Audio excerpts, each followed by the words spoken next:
Hi, my name is Melissa Afonso, and I'm running for Swansea Selectman. Very often I get asked why I decided to put my name in the race to run for Swansea Selectman. And in order for me to explain that, I have to bring you all the way back to 2019. In 2019, we decided to place our home on the market. We've lived in this home since 2009, and we were building a new home in town. After we decided on a buyer, I received a phone call from a local selectman, attorney, and real estate broker in town who had attended our open house, and his cousin wanted to purchase our home. At that time, this person identified himself as Christopher Carrero. During our conversation, he made it very clear to me that he was very upset that we decided to choose a different buyer. He tried to convince us to take back the sale of the house and to offer it to him. After a long conversation, we were able to come to an agreement that that wasn't going to happen, and that we were going to continue with the sale of our home to the person who we decided on. Later on that night, I received a text message from Mr. Carrero, once again trying to convince me to change my mind.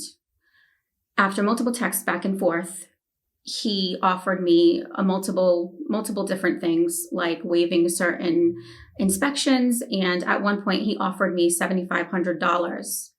And I once again explained to him very nicely that that was not something that we were comfortable doing, given the fact that we had already given our word to this, buyer. At the end of that conversation, I felt that things weren't right. Come Monday morning, I received a phone call from my real estate agent who stated that she received a call from the building department about our home having work done with no permits. I tried to call the building department to try and rectify the issue. The person I spoke to there was the secretary. Her name is Jen. She began to tell me that she wasn't aware of who had come in, and it was a weird conversation. She seemed very uneasy and on edge. The following day, I went into the building department to meet with her and to find out what was happening. I was able to see in the logbook that they use in order to keep track of who enters and exits the building department that on Monday, August 19th of 2019, Courtney Pont came in and signed out a file. The address that she signed out was actually whited out, and it was covered with a different address. At that time, I lifted up the paper up to the light, and I was able to see through the whiteout, and it very clearly stated 71 Wilder Street, which was our current address. When I confronted Jen, she became very upset, and she admitted that it was Courtney and Chris, and that Courtney had come in and Courtney had pulled our file and filed a complaint, stating that we did multiple things in our home with no permit. Courtney never attended our open house.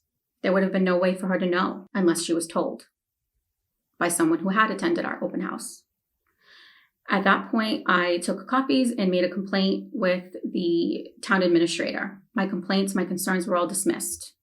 They were all made to not be an issue. I was told that this was not a problem and that there was no way that Mr. Carrero would have any type of oversight or influence or any kind of power over any other department. As a matter of fact, at one point by the town administrator, I was told to not worry or concern myself with what Christopher Carrero was doing, but I should probably brace myself for the ramifications that were going to be coming my way. At that point, I felt I really didn't have anywhere else to go. So I did get an attorney, and the attorney, with all of the evidence that I had provided with him, was able to send over a cease and desist letter to the town, to Chris, to the other board of selectmen, to the town administrator, to everyone, even the building department. Fast forward to a few months after that, everything that we tried to do to rectify the issue, which would be any other resident in the situation would be required to obtain an after-the-fact permit.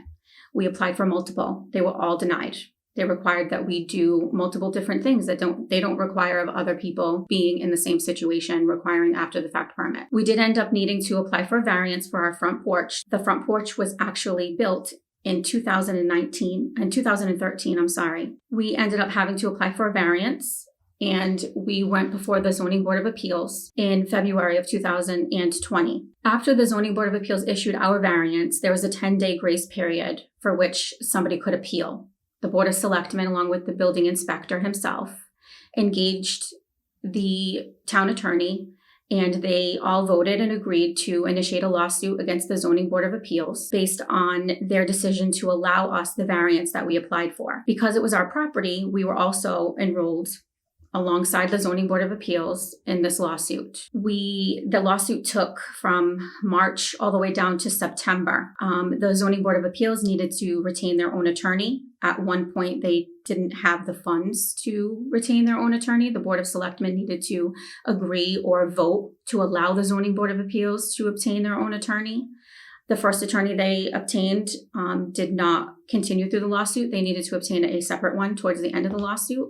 My attorney worked diligently with the town attorney and the Zoning Board of Appeals attorneys to try and come to an agreement, given the fact that this type of lawsuit is not common. September 26th of 2020, we were able to come to an agreement. The Zoning Board of Appeals attorney, our attorney, and the town attorney were able to decide on a settlement in which we were able to finish out the lawsuit. And I received another letter from the building inspector with a new violation stating that our stairs for the basement in a home that was built in 1952 needed to be addressed because there were 3 inches short of headroom to enter the basement. The building inspector cited numerous different reasons as to why this would not be grandfathered in. Long story short, I appealed it to the BVRS up in Boston and I won the appeal. The BVRS actually overturned his decision. They didn't issue me a variance. They decided that they were going to overturn his decision. We were not able to sell our home until 2021. January of 2021 is when we finally were able to sell our home.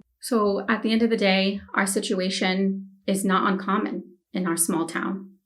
I've heard from many people, young and old, who've experienced a very similar situation, not just with the building department, not just with Mr. Carrero, but with many different departments and many different politicians.